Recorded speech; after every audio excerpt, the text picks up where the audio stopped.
بھولے گی۔ یہ وہ دن تھا جب سب ہلالی پرچم معصوم بچوں کے لہو سے سرخ ہو گیا۔ درندوں نے ماؤں کی گودیں اجاڑ دی، باپوں سے ان کے لختے جگر، بہنوں سے ان کے بھائی جدا کر دیے۔ یہ وہ دن تھا جب دہشت گردوں نے قوم کے مستقبل پر حملہ کیا تھا۔ یہ وہ دن تھا جب سرزمین پاک پر طلوع ہونے والا سورج بھی اشک بار ہو کر ڈوبا اور شہیدوں کے خون سے لت پت پشاور کی سرزمین کی سرخی ہمیں آج بھی یاد ہے۔ پھول دیکھے تھے جنازوں پہ ہمیشہ میں نے، پھول دیکھے تھے جنازوں پہ ہمیشہ میں نے، کل میری آنکھوں نے پھولوں کے جنازے دیکھے۔ علی وقار۔ 16 دسمبر کو دہشت گردوں کا یہ گمان تھا کہ وہ اس بے رحمانہ کارروائی سے ہمارے حوصلوں کو پست کر دیں گے، لیکن ان کو یہ خبر نہیں کہ ہمارا تعلق اس قوم سے ہے جو جڑ سے جبر مٹاتی ہے، ظالم کو مار بھگاتی ہے، جو جڑ سے جبر مٹاتی ہے، ظالم کو مار بھگاتی ہے۔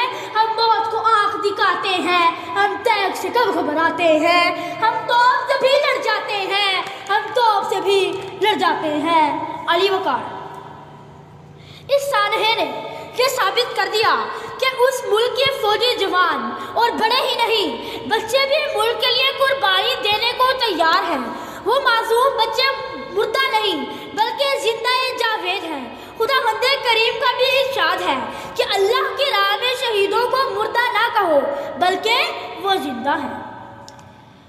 چلے جو ہوں گے شہادت کا جام پی کر تم، چلے جو ہوں گے شہادت کا جام پی کر تم، رسول پاک نے باہوں میں لے لیا ہوگا، عمر تمہاری شجاعت پہ جھومتے ہوں گے، عمر تمہاری شجاعت پہ جھومتے ہوں گے۔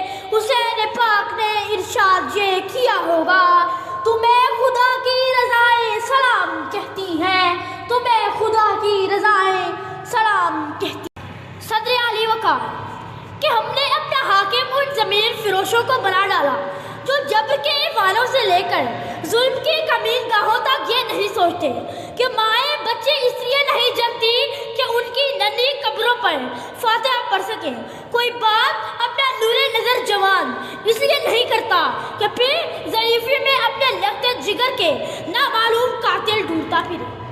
کہ ان حاکموں کی سزائیں سہتے ہوئے ہم مظلوم ابن مظلوم ان حاکموں کے گریبان کیا پکڑتے کہ ہمارے ہاتھ تو بریانی کی پلیٹوں میں الجھے رہے، تو پھر ہمیشہ کی سزائیں ہمارا مقدر بنے۔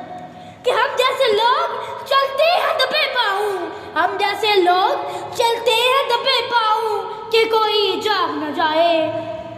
غلامی کے اسیروں کی یہی خاص ادا ہے، غلامی کے اسیروں کی یہی خاص ادا ہے کہ ہوتی نہیں جو قوم حق بات پہ یکجا، اس قوم کا حاکم ہی، اس قوم کا حاکم ہی بس اس کی صدا ہے۔